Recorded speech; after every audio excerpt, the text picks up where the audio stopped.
Hello, you Jason Voorhees. That's Jason Voorhees filled with bees. I'm Jim Sterling, and this is Until Dawn. It's dialogue heavy, so I am going to be talking over some dialogue in this. You're going to have to live with it. This game will also have this video will also have a few first half spoilers in it. Not major, but be warned, okay? So what I've done is I've gathered some random footage while I was playing, just using the PS4 record feature, just playing and then just bashing the share button at random points. So this is a very early bit. Goodness. Seems that someone has a little crush on our good friend and dear class president Michael Munro. Now, you saw earlier there the butterfly effect thing flashed up. Now that's their consequence system, as it were. And when you make certain decisions, when certain things happen, it starts a string of butterfly effects. It's got its own menu, and that changes the course of the game, the different events. Way more than you've seen in other games, like the Telltale games, or indeed the Quantic Dream games. This game actually out-Quantic's Quantic. Status updates are the characters themselves. They have different character traits like loyalty, bravery, charity, and relationship statuses with other characters. And they go up and down as the game goes. It's just a fun little extra thing you can look at. Did you see this view? I mean, holy cow. So if you've read my review on thejunquisition.com, you'll know already that I loved the shit out of this thing. I'm a fan of campy horror, and this game just nails it. Like, this is just a wonderful interactive horror movie. It is very Quantic Dreamish, but where those games fail, this one just succeeds amazingly. The story is no less ridiculous than something David Cage would write, but it's competently delivered, stylishly structured. Even when it gets ridiculous, it makes sense within its own thing, to the point where you're like... I mean, the very fact that it's aping ridiculous horror movies just justifies what it's doing. There we are, a classic cat scare, where you're supposed to jump at a thing that might be a monster, but no, it's another kid being stupid. That's one of my issues with the game, is it does that a bit too much. There are too many, what we in the biz call cat scares. Dude, I almost clocked you just now. Nice one. Michael, you're a jerk. But like I say, this is really early in the game, this selection, this particular scene. All the teens get together, they're all assholes, they're all horny. The spirit of things. The usual setup for a good old slasher flick. Don't be like that. Like what? The way you're being, you always get like this. You see, they were ex-girlfriends, but now this dude, who I am, is the boyfriend of Michael, her now. I'm just gonna lay it out, otherwise this whole weekend's gonna suck ass for everyone. This is super awkward, and we all know it. Let's So just, I made that acknowledge choice, now and move on. and I've okay? affected the Hey, story. man. I get Although it. it I wasn't a wanna make butterfly this effect one, so it doesn't have any long-term consequences. All good. But something as simple as guys choosing gonna what to make out say or now? choosing Oh my God, who to give an item gonna to make out? can have a long-term effect No. on the game later on, and can even decide who lives or dies. See ya. Alright. Like, I love the system, because you can end the game with like a handful of people left alive, Could you as take I did the on my rest first away? run. Mostly because I was Yeah. testing the game's Feel bad. patience, because some of the QuickTime events are red herrings.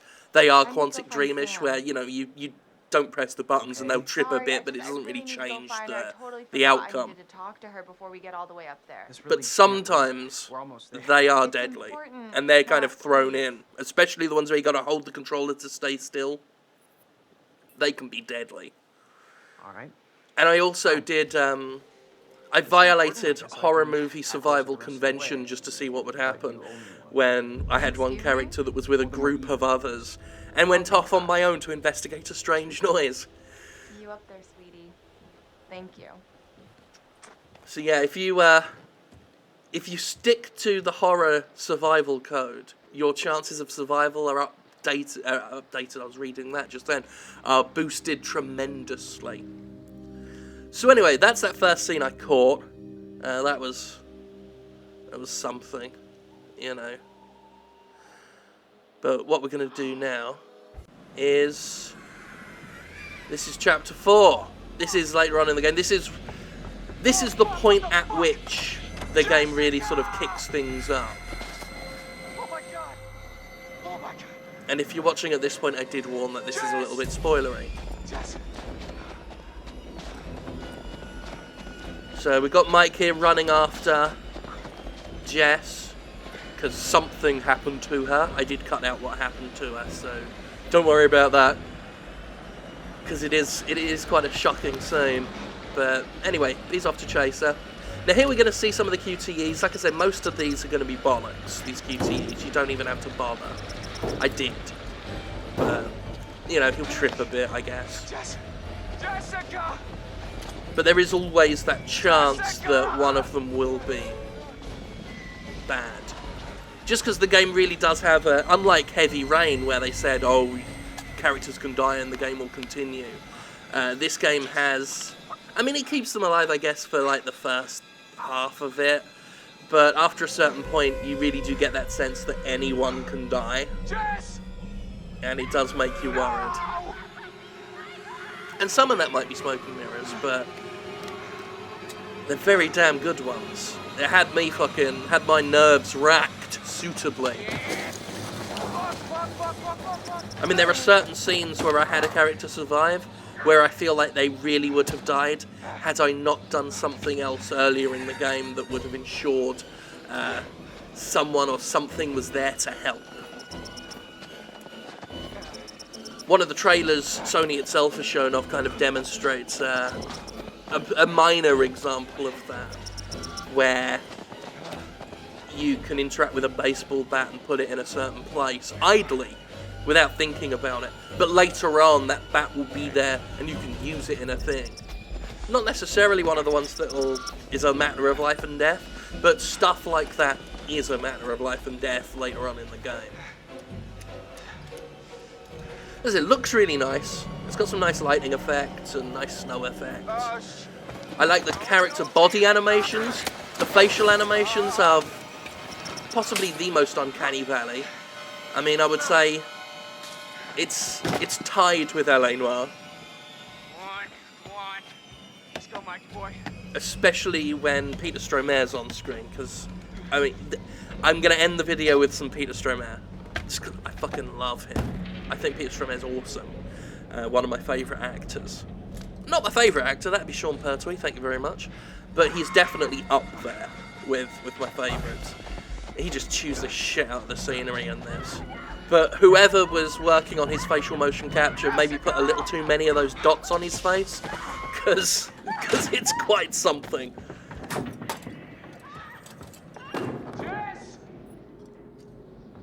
So, as well as QTEs, you get... Oh, here I am, looking at the status update. See, I went up to Brave because of some of my choices. And some character relationships changed. So that's a thing. So anyway, as I was saying, it goes from... You know, you got these QTE sequences and then you get direct control. If you use the right stick, you can move the whatever light source you're holding around.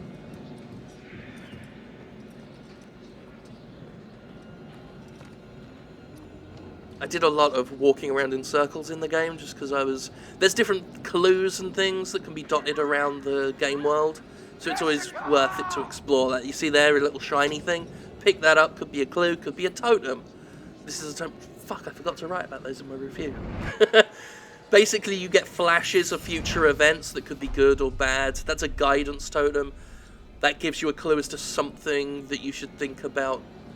Something that could happen later that will help you. Provided you make the right choice. So you now know that something involving getting friendly with a wolf is a good idea. So try and do that.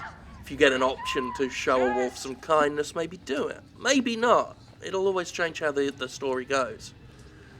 You get other ones like death totems that will actually show you a character's death in vague terms. Like, it's always kind of vague terms. Now that flash of butterflies means that something happened here that could have gone differently. Jess! Whether good or bad. Are you okay? Always could have gone differently.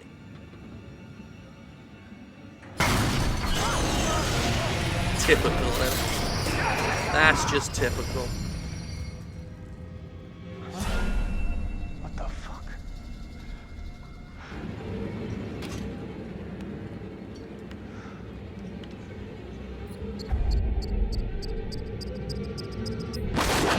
Now that's as close as it gets to combat in this game. You get a timer that will click down, and you just gotta get the gun target there and shoot. Or it might not be a gun target. Actually, the very first time you get to look at that. As you know, the very first time you get to look at it, you're just shooting at cans. But there's a whole sequence that's a snowball fight like that. And the snowball fight is one of the cheesiest fucking scenes. Like, it's so mawkish that I was loving it. Like, it's just so camp. I will go on record as saying it's one of my favourite scenes in a video game. The campy, romantic snowball fight. Because it's just perfectly horseshit.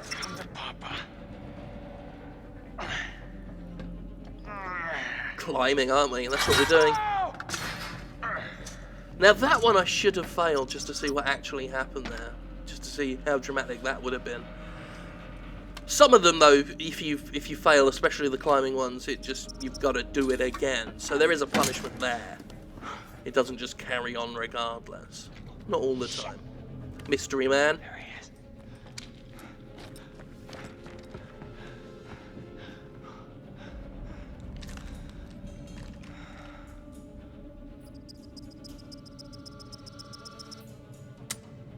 Ah, look at that. Classic horror.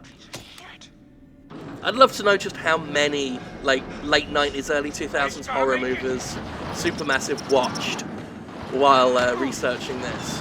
Because it's got almost everything except, and again I note this in the review, they've got almost everything except the token pothead who's not altogether with what's going on.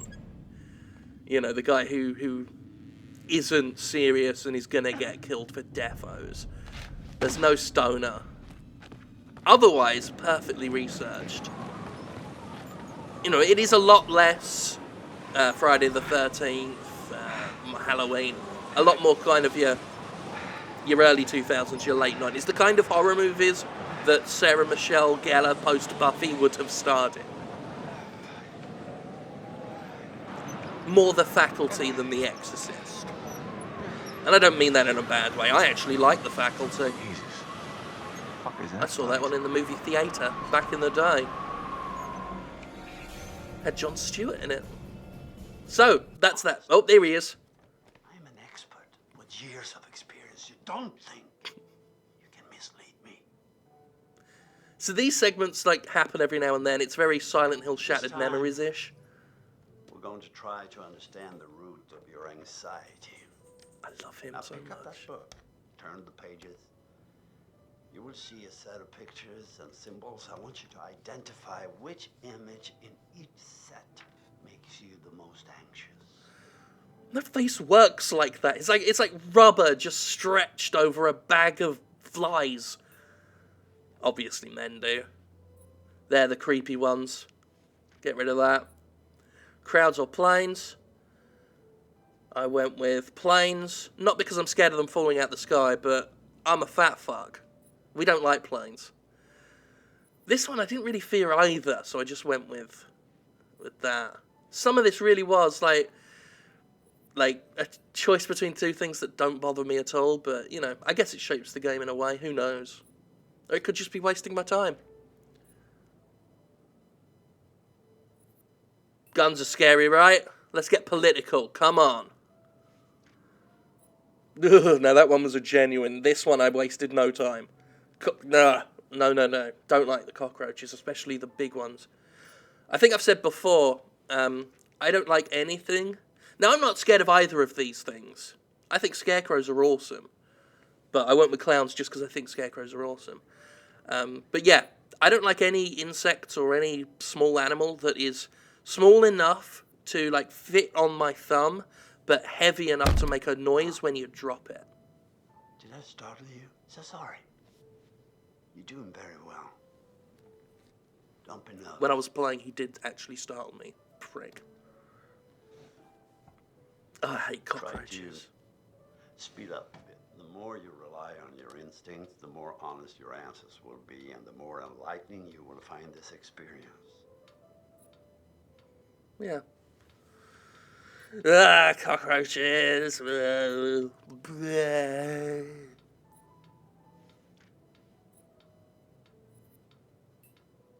Again, I don't think crows are scary at all. I like crows. I respect them. They're smart birds.